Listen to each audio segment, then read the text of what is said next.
Ahmedabad મહાનગરપાલિકાનું draft બજેટને લઈને કોંગ્રેસ પ્રવક્તા મનીષ દોશીની પ્રતિક્રિયા. આ વખતના બજેટમાં કશું નવું નથી. છેલ્લા 5 વર્ષના બજેટમાં જ શબ્દો બદલીને રજૂ કરવામાં આવ્યું છે.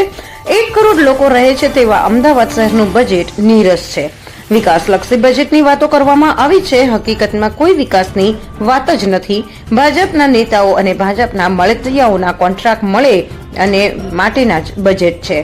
અમદાવાદીઓને જે જરૂર છે તે પાયાની વસ્તુઓ મળી જ નથી. પ્રહલાદનગર, ઇસ્કોન, બોડકદેવ જેવા પોશ વિસ્તારોમાં પાણી ભરાવાની સમસ્યા યથાવત. આ બજેટમાં ક્યાંય એવું નથી કહેવામાં આવ્યું કે અમે ભ્રષ્ટાચાર બંધ કરાવશો. જીમ, રેલવે ફાટક, પ્લેગ્રાઉન્ડની વાતો કરવામાં આવી છે, પરંતુ હકીકતમાં શાળાઓના ગ્રાઉન્ડ જ ગાયબ થઈ ગયા છે.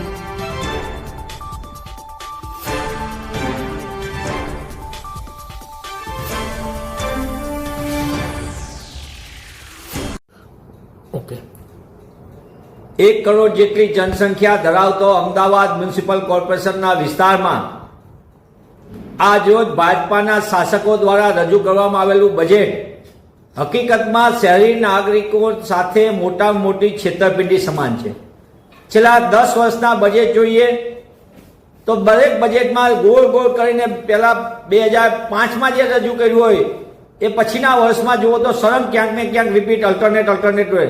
એટલે લોકોને જુદી જુદી રીતે શબ્દો બદલીને મૂકેલી યોજનાઓ હકીકતમાં ભાજપા શાસકોની દરેક સ્કીમ એ મોટા પાયે સ્કેમ બની ગઈ છે. અને અમદાવાદ શહેરને સ્વચ્છ કરવાની વાત હોય તો એ ભાજપાના કોન્ટ્રાક્ટરોને મજા. એએમટીએસની વાત હોય તો બીઆરટીએસ ને એમટીએસ બસોના કોન્ટ્રાક્ટર ભાજપાના નેતાઓ. તમે જુઓ તો અન્ય જગ્યાએ બીજા કોન્ટ્રાક્ટ હોય ભાજપાના નેતાઓ. રોજ અહીંયા શહેરની અંદર નવા બનતા નિર્માણાધીન બ્રિજ હોય અથવા તો જૂના બ્રિજ બુદ્ધિનું દેવાળું ફૂંકતા હોય હાટકેશ્વર જેવા બ્રિજ જેમાં કરોડો રૂપિયા શહેરી નાગરિકના કરના ધોવાઈ ગયા હોય તો એ પણ ભાજપાનું બેનમૂન શાસન.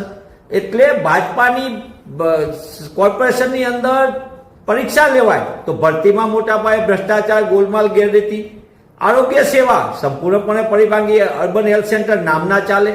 બ્યુટિફિકેશનના નામે મોટા પાયે લૂંટનો કારોબાર ચાલે. અને સાથે અમદાવાદ જેવા મેગા સિટીની અંદર જેને સ્માર્ટ સિટી માટે કરોડો રૂપિયા આવે અહીંયા 24% કરતાં વધુ વિસ્તારોમાં શુદ્ધ પીવાનું પાણી આપવામાં પણ નાકામ નીવડેલા શાસકો આજે 17,000 કરોડના બજેટ તો લઈને આવ્યા છે, પણ આ બજેટ શહેરી નાગરિકો માટે જે હું તો કહી શકતા નથી. આ બજેટ તો એમના મળતિયાઓને ફાયદો થાય એવું છે. છેલ્લા 15 વર્ષમાં તમે જુઓ જે સાયકલ ઉપર ફરતા કોર્પોરેટર હતા ભાજપાના એ આજે જેસીબીના માલિક થઈ ગયા, ગાડીઓના માલિક થઈ ગયા, ફાર્મ હાઉસના માલિક થઈ ગયા. અને મોટા ભાગના સિવિક સર્વિસ માટેના અને એમ્યુનિટીઝ માટેના જે ટાઉન પ્લાનિંગ પ્રમાણેના જે મળવાપાત્ર સુવિધાના હોય નાગરિકો માટેના એના બધા પ્લોટ મોટા ભાગે ભાજપાના મળતિયાઓએ ભાડે લઈ લીધા. એટલે કે પ્લેગ્રાઉન્ડ રહેવા ન દીધા. અને હવે પ્લેગ્રાઉન્ડની વાત કરે છે. જીમ છે એ લોકોને ફરજિયાત લૂંટાવવું પડે એવી દશા કરીને વાતો કરે છે જીમની. આ શહેરના અંદર જલ પ્રદૂષણ હોય તો ભાજપા શાસકોના પાપે એમની નિષ્ફળતાને લીધે. વાયુ પ્રદૂષણ હોય તો એમને તો એમાં વાત કરવી નથી કોઈ. અને શહેરની અંદર વૃક્ષના નામે વૃક્ષ છેદન ચાલ્યું છે. વૃક્ષ વાવેતરના નામે ભ્રષ્ટાચાર અને છેદન કરવા માટે પણ ભ્રષ્ટાચાર બિલ્ડરોએ ગોઠવણ કરવાની. પબ્લિક ટોયલેટો તોડી નાખવાની, તોડાવવા માટે પણ ભ્રષ્ટાચાર અને કોઈને નડતર માટે પણ ભ્રષ્ટાચાર. એટલે આખી વ્યવસ્થા જોઈએ તો આ બજેટ સંપૂર્ણપણે શહેરી નાગરિકોના બેફામ ટેક્સના નામે લૂંટ જે ચલાવી છે એનું પ્રતિબિંબ આપતું આ બજેટ છે. હું આપના માધ્યમથી એ કહેવા માંગુ છું ને કોર્પોરેશનના શાસકો કે આટલું મોટું બજેટ પૂછ્યું કેમ એમ નથી કહેતા કે અમે આનું કેગ દ્વારા ઓડિટ કરાવશું? કારણ કે આવે છે તો શહેરી વિકાસના જવાહરલાલ નહેરુ અર્બન રિન્યુઅલ મિશનના પૈસા આવ્યા, કેન્દ્ર સરકારના નાણાંથી આવે છે. અહીંયા જે પૈસા આવ્યા છે કેન્દ્ર સરકારના પૈસા આવ્યા છે, શહેરી વિકાસના સરકારી પૈસા આવ્યા છે. તો એનું કેમ કેગથી ઓડિટ નથી કરતા? આખા બજેટમાં એક શબ્દ નથી બોલ્યા કે ભ્રષ્ટાચાર અમે રોકશું, જ્યારે ભ્રષ્ટાચાર આસમાને છે. એમને એક વખત એવું નથી કીધું અમે આનું ઓડિટ કરાવશું. પબ્લિક સુવિધાના નામે લૂંટ ચાલી છે એને રોકવા માટે અમે વ્યવસ્થા કરશું, એની કોઈ વાત નથી. જનતાની સમસ્યાઓને સુલઝાવવા માટે કોઈ વ્યવસ્થા નથી કરશું. એટલે જે ઠેર પાણી ભરાય, જજીસ બંગલો જેવા, પ્રહલાદનગર જેવા જે સારામાં સારા વિસ્તારો જેને ગણાવવામાં આવે અહીંયા લોકોને 1.5 ઇંચ 2 ઇંચમાં પારાવા મુશ્કેલી થાય. ભુવાનું શહેર બની ગયું એ અમદાવાદ છે. ખાડાવાળા રસ્તામાં ખાડા ને ખાડામાં રસ્તા હોય એ પણ ભાજપાની બેનમૂન શાસનનો નમૂનો છે. પ્રધાનમંત્રીએ કેવું પડે કે અમદાવાદના રસ્તા સુધારો, ત્યારે તો રસ્તા સુધારવા દિશામાં થાગર થીગર થાય છે.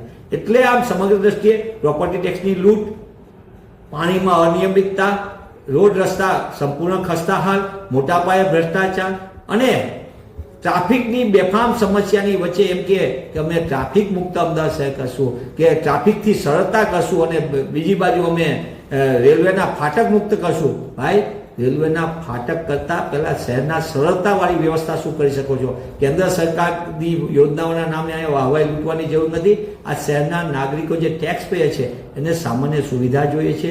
એમને આ વિસ્તારની અંદર, શહેરની અંદર સારી શાળાઓ જોતી છે એમના બાળકો માટે. પણ દુઃખ સાથે કહેવું પડે કે કોર્પોરેશનના શાસકોના નીતિના કારણે અમદાવાદમાં કોર્પોરેશનની શાળાઓ બંધ થાય છે, વિદ્યાર્થીઓની સંખ્યા ઘટતી જાય છે અને ખર્ચ સતત વધતો જાય છે. આ પણ એમની બેનમૂન શાસનનો નમૂનો છે. हम दिखाएंगे सच्चाई की खबर चैनल को लाइक कीजिए, सब्सक्राइब कीजिए और हमारे साथ जुड़े रहिए. हम दिखाएंगे आपको सच्चाई की खबर.